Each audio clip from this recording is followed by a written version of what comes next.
अस्सलामु अलैकुम वरहमतुल्लाहि वबरकातुहू। अल्हम्दुलिल्लाह आलमी मजलिस मुफ्तियान इकराम के ज़ेर एहतमाम मैं ऑनलाइन तखस्सुस फ़िल इफ्ता कर रहा हूँ। मेरा नाम कलीमुल्लाह अशरफ है। मेरा ताल्लुक़ फैसलाबाद से है।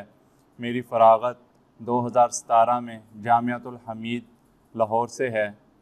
मेरी ख्वाहिश थी जब तालिब इल्मी के ज़माने में था कि तखस्सुस करूं, लेकिन घर की मसरूफ़ियात की वजह से तखस्सुस ना कर सका। फिर एक दिन मैंने सोशल मीडिया पर इश्तिहार देखा और फिर मुफ्ती उस्तादुल उलमा मुफ्ती मौलाना खालिद महमूद साहब से रब्ता किया और फिर मैंने तखस्सुस फ़िल इफ्ता ऑनलाइन दाखिला ले लिया।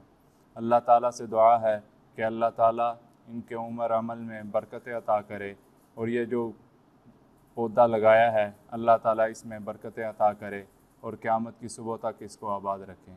अस्सलामु अलैकुम।